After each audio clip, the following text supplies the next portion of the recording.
Hello, what up guys? How you doing? It is Lasty here. Welcome to a new episode of the FIFA 19 Ultimate Team Road to Glory. This is episode number 196 and today we are going to be doing our best to unlock a certain FUT Birthday objective player. Now there are of course 3 objective players this week, just like there were last week, but it's different circumstances in order to unlock those players. So yeah, basically we started off with FUT champions in the last episode, and we got to like 3 and 2. So time to put the controller down on that for a sec, see what came out at like 6 PM on Friday night, and then go ahead and start working our way through one of the objectives. Now the 3 players are Milinkovic-Savic, Jerome Boateng and Freddie Guarin. The SBCs that came out, which really started to boost the price of players on the market, end of an era Iron Robin, as well as a mid-tier icon SBC, which I'm not gonna lie is tempting. It's very tempting, but we don't actually have the coins to do that. The 3 players then are Milinkovic-Savic, Boateng at CDM. Milinkovic-Savic was at right back, and then we have Freddie Guarin here, which is the player we're going to be going for today because he is the easiest player to unlock, simply because this is in online singles and it's 7 games or 7 wins with only Chinese Super League players in your starting 11 and then whatever you want on the bench. So I did what I normally do, which is go out and buy the best possible players that I could, pretty much anyway, apart from a couple of the silvers and stuff. So I went out and literally bought like Hero Bakambu because it was 15k, why not, right? I've got a flashback Pato, as you guys know. We have Carnival Talisca, so that's great as well. And you'll see the squad coming along right now, and the fullbacks and the centre backs and goalkeepers are very expensive if you want ones which sort of resemble players that have all right stats. They're just not that amazing, so I wouldn't recommend putting all of your money into those. Like, get some all right ones that cost you a fair bit, but not the ones that are literally like 9 or 10k. I don't think that's worth it unless you're going to be very quick at doing this. Then you could buy them for that and then sell them for that a little while later. So I put this squad together and then realised actually the silver right back and silver centre back that I bought, literally, you know, you just saw me buy them. I didn't really need them because I was going to actually sub them out straight away. And in the time that I bought them, another 10 minutes had passed. The German guy had gone up a huge amount, and the right back had gone up like 1,000 coins or so. So I made a bit of profit there, literally without even playing a game with these guys.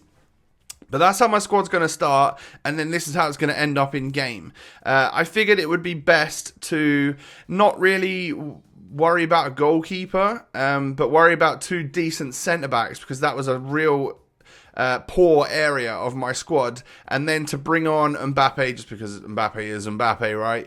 And then deal with the rest of the squad as it is. So the only 3 terrible players that we got are really my right back, my left back, and my goalkeeper. And the idea is that I score first anyway. That's what I aim to do, simply because a lot of people will then quit at 1-0. And if I concede first, a lot of people will do the NAT type connection bug glitch thing that kicks me out of the game anyway. So yeah, first game, online singles. We come up against a full gold squad, pretty much, apart from his goalie, right back and left back.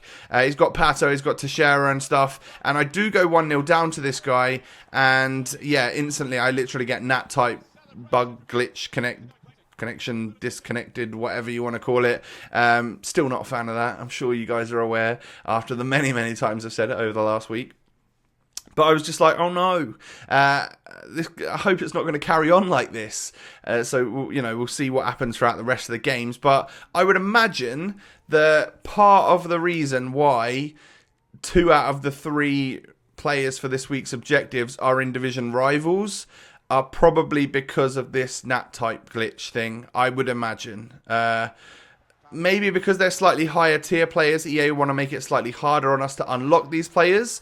That could be another like legitimate reason, you know, to put the objectives in rivals, which I'm totally not a fan of, by the way. I thought they had a good thing going here. The only issue behind it was this whole disconnection thing, and that's only on Xbox as well. So I would much prefer all of the objectives to be in online single matches, and then just try and put up with the people cheating along the way.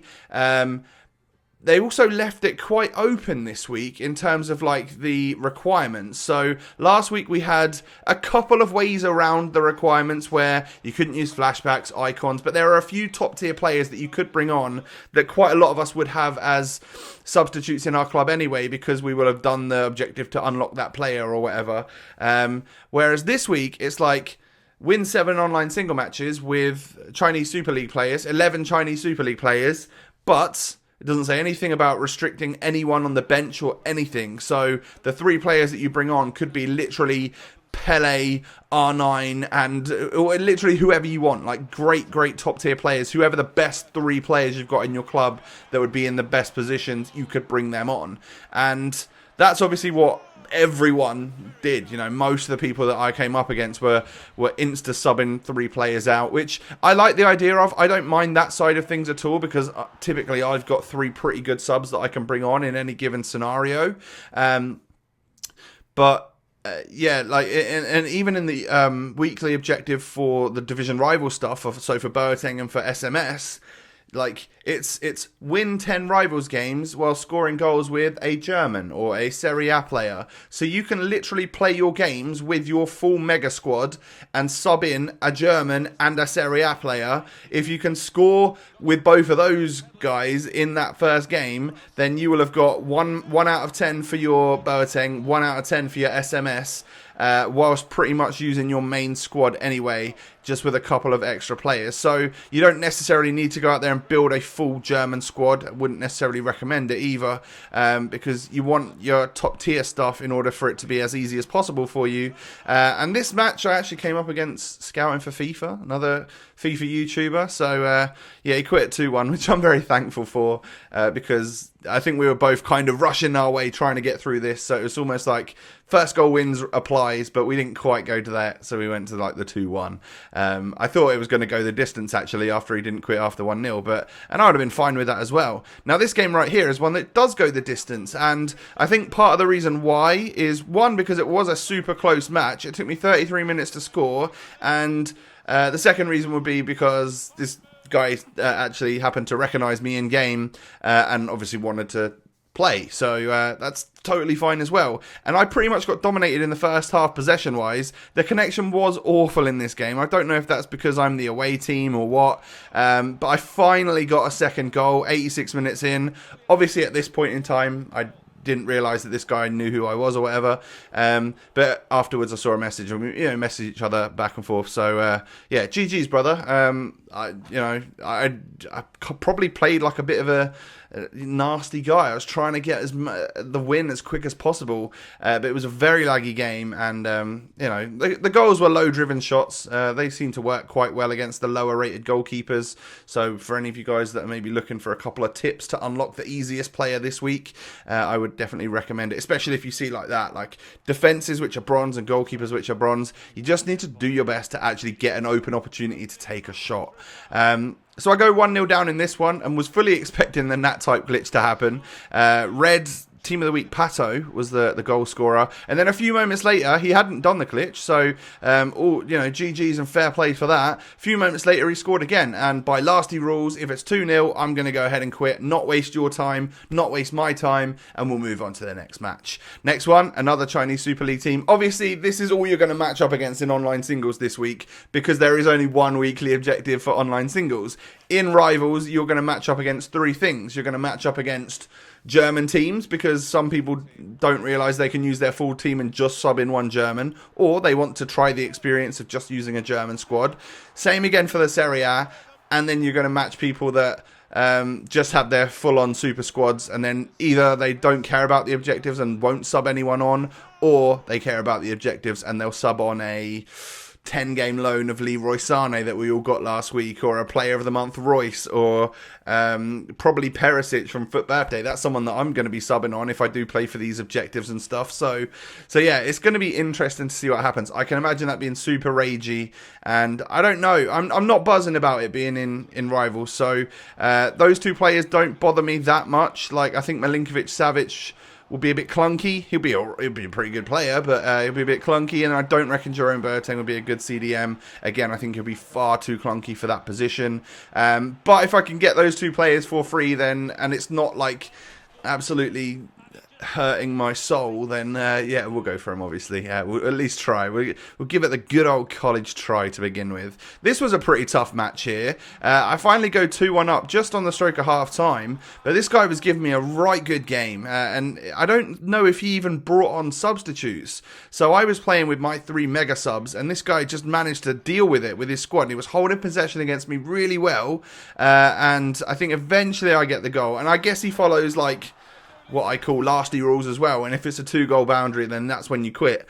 But he left it till 70 minutes to do so, and I don't understand what's going on here. Does that mean he dashboarded to try and get no loss or something? I don't really know. However, we get a 3-1 win, and it doesn't affect us, and that was the last one. So it is only 7 matches for Guarin. You guys should be able to get this fairly quick. I would recommend doing this one sooner rather than later, just because I think you're going to get a huge amount of people jumping into online singles, and then later in the week people get a little bit more desperate. Maybe they stay in a little bit more to really sweat out the games. Whereas rivals, people kind of play all the time anyway. So yeah, we've got this guy. He's got 4-star skills and weak foot. He's 6 foot tall. He actually looks really good across the board. I don't know when I'll use him. I just wanted to get the free card, but it's another option, isn't it? It's someone else that we could use should a requirement ever want us to. We can go ahead and pick him up, put him in a squad and drop into a game, and we'll be all right. It's just someone else we've got, or we can throw him into an SBC if we want to. So my players that actually played for me there did all right. I have to admit that I thought it was an all right team. I literally went all out and bought like the Bakambu, bought the Mascherano and stuff. And the only player I didn't make money on, Mascherano had dropped 3k. I made about 3k on Bakambu, or a couple of k on Bakambu. Same again on Paulinho. Made a little bit on Carrasco. I think I owned Gil beforehand, made about a K on that guy. Didn't make anything on a centre back, but he was first owner anyway, I'm pretty sure. The left back I made a little bit on as well, so like it wasn't too bad. It was actually quite good. And then there was a couple of 83s and 84s in my club that were currently selling, so I thought I'd get rid of them. So we're actually over 300k again, which is about 100 and odd k short of a mid-tier icon SBC. I think I'm probably going to ignore that one because I do want to have my coins for team of the season, which is probably a month away, and then again, you never know, I might end up just doing an icon SBC next week because that's just how they're intriguing. My luck, I would either get Vieri, who I've already packed this year, so it would be a little bit meh, or an absolutely awful one, or I'd get Nedved, who's someone which I have the prime version of already, which would really wind me up. So the very slim chances of getting a Hullet or a Vieira, or one of the other usable ones like a Ronaldinho or something, versus the actual possibility of me walking away with a Yari Littman or someone that's not amazing, is a lot higher, and they're not really, like, if you get someone that's below average in the mid-tier icons, like, they don't stack up against what we've got on the game right now. Like, let's say total, that Perisic cost me 350k, like, with all the stuff I've got, plus coins. And I could have dumped that into one of these SBCs. I guarantee Perisic is a better player than the one that I would get from the Icon SBC. Maybe there's only one way to find out, and that's for me to grind my way towards one over the next week. I don't think that's going to happen. But one thing's for sure is that we're going to continue in the weekend league, get up to our 14 wins, and hope it isn't super stressful, because I'm literally 3-2 right now, which is a very bad start for me. And of course, we'll then move into... I've got a really busy week where I'm not at home a lot next week. So I want to get into the rival stuff, but I might not really be able to play rivals until like mid to late week, which could leave it a bit short and a bit tight to actually, get the stuff done. But we'll see what happens again. Guys, do me a massive favor, hit that thumbs up button. I don't think I've asked you yet in this video, so if you are still here and you're a loyal viewer of the Road to Glory, hit me with a thumbs up. Let's try and hit 2,000 likes if we can. That would be amazing. Most importantly, have a lovely day, everyone. Make sure you subscribe, make sure you follow the Twitter, the Insta. Those links can be found down below, and I will catch you all next time. Peace.